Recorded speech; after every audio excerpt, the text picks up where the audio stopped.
Este é o Conexão. O que faz você gostar ou não da cidade onde vive? Como a tecnologia e a estrutura do espaço público podem contribuir para melhorar a qualidade de vida das pessoas? No programa de hoje, vamos falar sobre cidades inteligentes. Muitas aplicações desse conceito já fazem parte do cotidiano de diversas cidades aqui no Brasil e no mundo. Então, fique ligado para saber como essa discussão está presente também no seu dia a dia. Para essa conversa, recebemos aqui no estúdio Bernardo Scheinkman, presidente do Centro da Construção e organizador do Smart Cities Brasil, e também conosco a arquiteta e urbanista Patrícia Fraga. Olá, pessoal! Novamente, muito obrigada pela participação de vocês aqui conosco. Eu queria que a gente começasse explicando o conceito de cidades inteligentes. Você pode começar explicando para a gente, sim, rapidamente, Bernardo? Perfeito. A cidade inteligente é aquela cidade que reúne condições para o cidadão inteligente. Ou seja, uma cidade só é inteligente se o cidadão é inteligente. De forma ativa, o cidadão deve requisitar melhor mobilidade, saúde, segurança, educação. Dessa forma, a cidade passa a ser inteligente. E esse foi o principal, esse é o mote do evento que vocês trazem aqui para o Brasil, que é o Smart Cities Brasil, né? Exatamente. Nesse evento acontecem trocas de informações, experiências, todas em busca de conceitos que tornem as nossas cidades mais inteligentes. Pode falar um pouquinho do evento? Vou falar. O Smart Cities Brasil, na realidade, é uma plataforma para gerar inovação disruptiva nas cidades. O que é isso? É trazer um novo comportamento, tirar o pessoal da inércia para que a gente possa efetivamente ter uma cidade sustentável. Nós procuramos no evento trazer informações e criamos um tema para esse ano, as cidades como plataformas de inovação. O que é isso? É que, dirigido a quem projeta, constrói e mantém as cidades, nós criarmos uma plataforma para ajudar as cidades a inovar. Essa inovação só é possível com a participação do cidadão. E o evento aconteceu no final do mês de outubro. A gente está vendo aí imagens do site do smartcitiesbrasil.com. Reuniu realmente especialistas, né? E como você disse, né, Bernardo, foi um evento de especialistas para especialistas, né? E o que eu gostaria de chamar a atenção aqui, junto com a Patrícia, que é uma questão de um indicador diferente, né? Normalmente a gente fala de indicadores das cidades inteligentes, a gente pensa em dinheiro, né? A gente pensa em, sei lá, mobilidade, transporte, mas existe também um indicador que é o indicador da felicidade, é isso mesmo? Isso. Felicidade é uma coisa que todo mundo conhece, não é novidade. A inovação é que o indicador vem como a nova medida de se medir desenvolvimento. Não basta você ter renda. A renda, ela faz parte da felicidade. Você estava me dizendo que antes tinha a questão da renda per capita, né? O PIB, Produto Interno Bruto, era o principal indicador de uma cidade ou de um país, principalmente, né? E agora, com a questão da felicidade, ela faz parte do PIB ou ela está acima do PIB? Como é que está isso? O PIB faz parte do indicador, que não é um conceito novo, mas que está sendo retomado com muita força agora na cidade inteligente, que é a FIB, que é a Felicidade Interna Bruta. Então, o desenvolvimento vai ser medido a partir desse novo parâmetro. O PIB, ele vai ser um critério dentro da felicidade interna bruta. E como é que se mede a felicidade? Porque é um conceito que vem do Butão, da Ásia. Como é que é isso? Como é que é essa medida de felicidade? A medida de felicidade, ela é interessante porque, como muita coisa dentro da cidade, dentro das comunidades, tem que ter a participação do cidadão. Em cada lugar, a felicidade ela vai ser diferente, de acordo com a cultura, né, com o próprio desenvolvimento do lugar. Então, existem alguns itens como saúde, educação, jornada de trabalho, atividades de lazer, né, possibilidade de atividades físicas. Todos esses elementos, eles fazem parte, né, do estudo da felicidade. Desse índice, né? Mas é a própria comunidade quem tem que dizer o que para ela tem mais peso. Então, cada cidade vai ter o seu índice, vai ter as suas características que a tornam mais feliz. Vai definir o seu conceito. Entendi. E o seu peso. Muito bacana. Agora, Eu quero aproveitar essa colocação da Patrícia para dizer o seguinte: as cidades, hoje, elas passam a ter um papel muito mais importante que os estados e que os países. A gente estava conversando sobre isso. Acho relevante você falar sobre essa questão da renda, né? Isso. Então, o que está acontecendo hoje no mundo? O presidente dos Estados Unidos, recentemente, ele disse que ele não vai seguir o Acordo de Paris.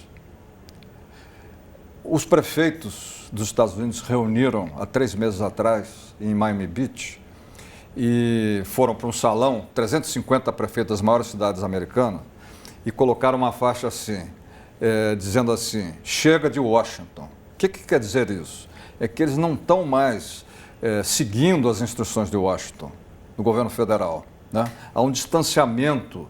E a mesma coisa está acontecendo no Brasil. A gente vê que há um distanciamento da realidade local com o que está acontecendo em Brasília. Então, o senhor quer dizer que cada cidade está se tornando mais independente? É isso? E as cidades precisam ser inteligentes para poder garantir essa independência? Exatamente. Elas precisam ter o Big Data. O que é Big Data? O Big Data é informação, são dados que são colhidos. E hoje a gente fala em Big Data porque a quantidade de informação é muito grande, envolve tudo, mobilidade, segurança, educação, e que esses dados, então, são colocados num banco de dados e eles precisam ser analisados. E aí a cidade passa a se conhecer, saber as suas próprias características. Exatamente. Isso é super importante, né? Muito importante. Agora eu queria saber uma coisa. O senhor citou na conversa anterior sobre a legislação brasileira. A legislação brasileira, ela é aberta para que as nossas cidades se tornem inteligentes? Bom, a legislação brasileira, ela é muito restritiva. Nós tivemos no nosso evento o secretário nacional de desenvolvimento urbano e o secretário nacional de telecomunicações. E eles colocaram, vamos dizer, a legislação vigente e as dificuldades que se encontra para você, vamos dizer, liberar os municípios para que eles possam fazer as suas parcerias público-privadas. Então isso é uma coisa que tem que ser revista, né? Tem que ser revista. E o Ministério das Cidades, segundo o secretário nacional de desenvolvimento urbano, está fazendo um trabalho nesse momento e vai fazer, inclusive, um seminário no final de novembro, exatamente para buscar a consolidação da legislação para permitir que as cidades possam fazer as suas parcerias público-privadas.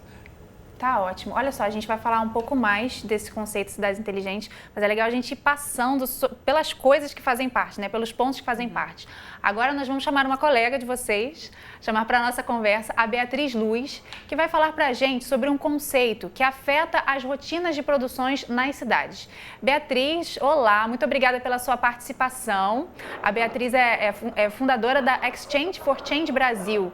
E você pode falar para a gente, Beatriz, o que é a economia circular? Olá, pessoal. É um prazer estar aqui com vocês nesse debate que é extremamente importante e trazendo justamente aqui a visão da economia circular. A gente fala que é um novo mindset, uma reavaliação do processo produtivo. Então, o modelo linear, que é o modelo existente atual, é baseado na exploração dos recursos naturais, na produção, no uso e no descarte. Essa realidade não é mais possível, não é mais viável, então a gente precisa desenvolver um novo modelo econômico, né, uma nova forma de produção, onde a gente vai reavaliar todos os nossos valores, as nossssas atitudes, redefinir produtos e consumo. E não é mais viável, Beatriz, só para a gente, por exemplo, colocar o pessoal situado, né? Não é mais viável, por exemplo, pela quantidade de lixo que a gente produz. Esse é um dos exemplos, né? É inviável a quantidade, né? Exatamente. A gente parte do princípio de um modelo onde que o mais importante era o desenvolvimento do produto, né? E não o que vai acontecer com ele no final da sua vida útil. Então, o reflexo desse modelo produtivo é essa geração de resíduo crescente, sem a gente ter pensado numa solução para esse material. Então, na economia circular não existe resíduo. Você desenha o processo produtivo de forma que todos os resíduos já tenham um ciclo reverso. E esse resíduo se torna matéria-prima para um outro processo. Ou então, além disso, é você desenvolver um produto que não gere resíduo. E aí, eu gostaria de chamar a Patrícia para esse ponto, né? Essa questão de você saber para onde jogar o resíduo, reutilizar. A gente estava até falando do exemplo de algumas cidades dos Estados Unidos que reutilizam a água, né?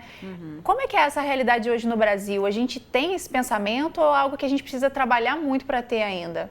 Olha, eu acho que nessa visão, né, da economia circular, a gente precisa ainda trabalhar a educação, né, começando por baixo, né, pelas crianças, pelos jovens e reestruturar a nossa cultura, porque a gente ainda não tem a cultura de estar reaproveitando, de estar reutilizando o material. Existem algumas iniciativas em algumas cidades do Brasil, em algumas comunidades dentro das cidades, mas isso ainda precisa ser, né, difundido e ampliado. Beatriz, na sua experiência, eu estava lendo também que a questão que muda muito é a nossa relação com os produtos que a gente compra. Os produtos deveriam durar mais? Como é que é isso?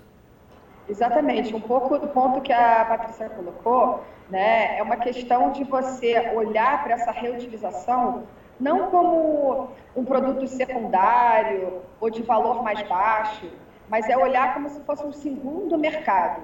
Então, tem o primeiro mercado do produto novo e o segundo mercado de um produto que já foi utilizado, mas que ainda tem qualidade e performance. Então, um grande elemento que é inerente à economia circular é produzir produtos que tenham performance e design. Então, dessa maneira, você consegue fazer produtos que vão durar mais no mercado, que você vai poder compartilhar. Então, a economia compartilhada entra muito forte nesse novo cenário. Então, para isso, você tem que ir aos poucos eliminando os descartáveis. O grande desafio é que os descartáveis trazem conveniência para a nossa vida. Então, a gente tem que pensar se a gente está disposto a abrir mão dessa conveniência. Tá, ok. Uma outra coisa que me chamou a atenção da conversa anterior que a gente teve foi a questão dos recursos naturais. Como é que a economia solidária, a economia circular, ela vê a exploração dos recursos? Existe a exploração? Então, a gente nunca vai conseguir eliminar totalmente a exploração dos recursos naturais.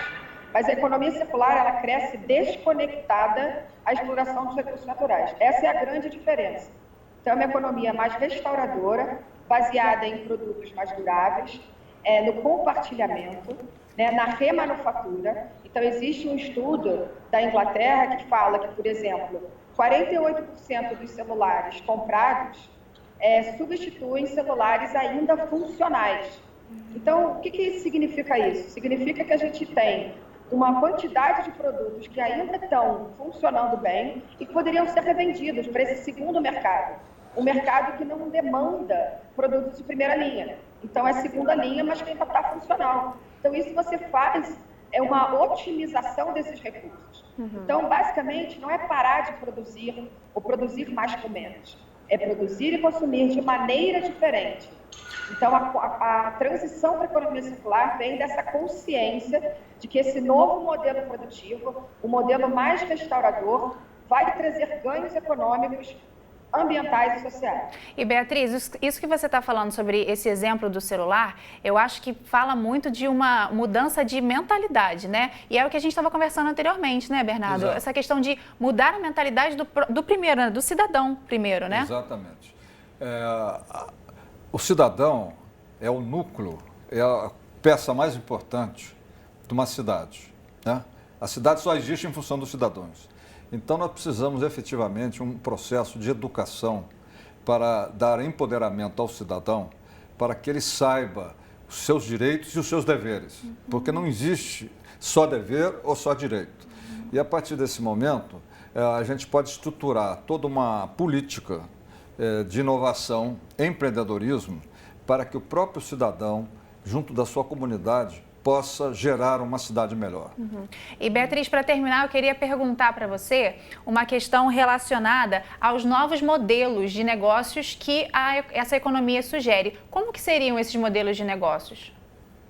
Então, uma que a gente já comentou é a economia do compartilhamento, né? Então, eu não preciso mais ser dona da minha bicicleta, por exemplo. Eu tenho uma bicicleta na porta da minha casa que eu posso usar a hora que eu quiser, né? Mas eu não preciso ser dono dessa bicicleta. Então, um grande fator que vai muito em correlação ao que o Bernardo estava falando, do consumidor, da questão da experiência, né? É a questão de você não ter mais a posse do produto. O produto vai virar um serviço. é a desmaterialização. Então, é essa forma que as empresas estão vendo também de gerar valor e de gerar competitividade. Então, é você fornecer um serviço e não mais um produto. Então, isso pode ir de compartilhamento de ferramenta a nível industrial, ou até mesmo de uma máquina de lavar que foi desenvolvida na Holanda, que você coloca um computadorzinho, um sistema, um aplicativo, que você contabiliza quantas vezes a pessoa usa aquela máquina de lavar. E isso é vendido, o modelo de negócio você compra um serviço, onde você vai ter um pacote de lavagem mensal e você ganha compartilha aquilo ali, né? Entendi. É uma nova forma de pensar, né? Em muitos sentidos, né? Parece que a gente tem que rever várias das nossas atitudes que já são super normais para nós. Beatriz, muito obrigada pela sua participação com a gente, viu? É um prazer estar aqui com vocês, porque como a Patrícia falou, o primeiro passo é a educação. A gente tem que compartilhar o nosso conhecimento para estimular, então, o desenvolvimento da teoria para a prática. E é isso que a gente vem fazendo. E fiquei muito feliz de participar aí desse debate, desse evento com o Bernardo. Obrigada a todos. Obrigada, Beatriz. Ela falou sobre essa questão das bicicletas e aí eu fiquei pensando nos espaços das cidades, né? A gente vai em outras cidades e até no Rio também está tendo mais essas estações de bicicletas. São alguns dos exemplos de coisas que podem funcionar bem dentro de uma cidade? A bicicleta compartilhada, o carro compartilhado, o carro elétrico que a gente vê em Paris, né? Tem esses exemplos? É assim? Esse é o caminho mesmo de compartilhamento para poder utilizar o que você vai deixar ali estacionado o dia todo? Alguém pode usar durante a tarde, né? Sim, eu acho que o compartilhar é uma nova forma da gente viver a cidade. Mas você perguntou, é o caminho certo? Eu acredito que a resposta tem que vir da comunidade. Porque isso pode funcionar bem em alguns setores, algumas áreas do Rio de Janeiro e não funcionar em outras. Né? Pode funcionar em compartilhamento de bicicletas em algumas cidades que têm um relevo muito acidentado. Provavelmente não vai funcionar porque as pessoas não vão conseguir andar de bicicleta ali. Sim. Eu queria fazer um comentário, o seguinte. Hoje, mais de 50% da população mundial está nas cidades. E, segundo projeções da ONU, em 2050, 70% da população mundial vai estar nas cidades. Então, nós precisamos, primeiro, infraestrutura, senão não tem como aguentar esse fluxo, esse aumento. Por outro lado, você tem aspectos de mobilidade, segurança, educação, saúde. Bom, é impossível também que todos sejam donos de tudo. Então, a economia está numa mudança. Você pega, por exemplo, um aplicativo tipo Uber, não tem nenhum táxi. No entanto, é o maior, digamos assim, é a maior empresa do mundo de mobilidade de táxi. Sem nenhum carro físico dela, né? Você pega o Airbnb, né? É a maior empresa de hotéis do mundo. E não tem nenhum hotel. Não tem um hotel. E assim vai. Então, há uma tendência na economia e com essa inovação disruptiva do surgimento de novas soluções, novas maneiras, e o compartilhamento é a solução. Isso significa que nós precisamos viver mais em comunidade, precisamos nos comunicar mais, precisamos estar mais presentes, precisamos estar mais junto com as nossas famílias, nas nossas reuniões de condomínio. Tem que participar efetivamente de tudo. Esse exemplo da reunião de condomínio é muito bom, né? Fala pra gente novamente, porque a gente conversou fora do ar, que a gente questiona muito as coisas, mas a gente não participa muito bem dos momentos, né, Patrícia? Como a gente comentou, né? A mudança não tem que vir de cima, a mudança tem que começar pela gente. Se a gente não participa da reunião de condomínio, como é que a gente quer dizer o que é melhor pra gente mesmo? Então, eu acho que a mudança está a partir daí, né? Vamos fazer parte daquilo que a gente quer. E a legislação cobre isso. Você tinha perguntado para o Bernardo em relação à legislação brasileira, se ela dá suporte à cidade inteligente. A nossa legislação, ela já prevê a participação popular. A nossa cultura, em alguns lugares, é que não está a esse ponto, a esse nível de participação. Precisa de maior participação. Precisa de maior participação. E, Bernardo, qual que é o investimento que hoje as cidades do Brasil devem fazer para alcançar e dar passos em direção às cidades inteligentes? Bom, o primeiro lugar é o seguinte, nós precisamos ter a participação da comunidade. Eu vou dar como exemplo, recentemente a cidade do Rio de Janeiro aumentou o IPTU. e houve uma reunião, vamos dizer, aberta na Câmara dos Vereadores. Tipo uma audiência pública. Audiência pública. E essa audiência pública era exatamente para discutir antes da aprovação. E a participação foi praticamente nula da população. Aí é feita a lei, o prefeito assina e todo mundo reclama. Bom, o que nós temos que evitar é que esse tipo de fato aconteça. Ou seja, nós precisamos participar, precisamos estar ativos. É preciso, inclusive, assumir as posições que hoje pertencem aos políticos. Né? Nós temos políticos que são profissionais de política. Muito bem. Como exemplo, em Guarulhos, na cidade de Guarulhos de São Paulo, o secretário de Inovação, Tecnologia e Desenvolvimento da cidade é um empreendedor. E ele passou a ser um gestor. O currículo dele são as atitudes que ele estava tomando dentro da empresa dele, né? Então, o prefeito da cidade o convidou para pegar o cargo público. Exato. E você concorda com isso, Patrícia, de que a gente deve realmente, com conhecimento, ocupar esses cargos? Claro. Eu acho que as pessoas devem o cargo deve estar vinculado à formação profissional da pessoa. Porque como é que a gente imagina um planejador urbano que não tem conhecimento nenhum de planejamento urbano? É a mesma coisa que você colocar um médico para fazer uma cirurgia sem ele ter conhecimento daquele assunto. Entendi. A gente está caminhando para o final. Eu queria só que o Bernardo explicasse para a gente a importância da tecnologia para alcançar as cidades inteligentes. Ok. Um aspecto que é muito importante falar aqui é o seguinte: você, para poder ter uma cidade inteligente, eu repeti o que eu disse anteriormente, você precisa ter o cidadão inteligente. Mas é preciso também que a legislação seja inteligente e cabe ao governo, através da participação da coletividade, definir regras. Mas a aplicação deve ser da iniciativa privada. Daqui para frente, você não tem recursos nas municipalidades para fazer obras. Então é preciso criar parcerias público-privadas. Ou seja, o governo define editais, regras, e cabe à iniciativa privada vir com as soluções e fazer o investimento, tá certo? Muito bem, mas para isso nós precisamos de investimento principalmente em educação, saúde e segurança. Esse é o aspecto importante. Outra coisa muito importante é o seguinte: existe todo um movimento de uso da tecnologia, mas a tecnologia é um meio, não é um fim. Sim. E eu tenho visto aqui que se dá muita importância à tecnologia e pouco aos resultados. E eu vou dar um exemplo para você. A cidade de Barcelona é considerada uma cidade inteligente. E eles instalaram todo um sistema sofisticado de coleta de informações sobre as cidades. Essas informações ficaram na mão das empresas de tecnologia e não vieram em benefício dos cidadãos. E agora uma nova administração na cidade resolveu mudar isso e resolveu assumir essas informações. Então, isso fez toda a diferença. Faz toda a diferença. Entendi. Gente, olha só, é rápido, viu? 25 minutos passam rápido, né? Aqui no Futura, a gente acompanha de perto as discussões sobre cidades inteligentes.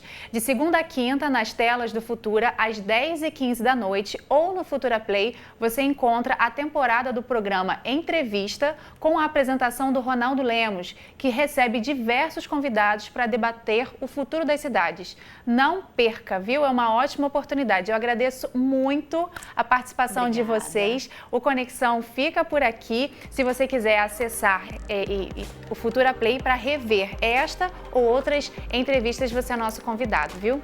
Até a próxima!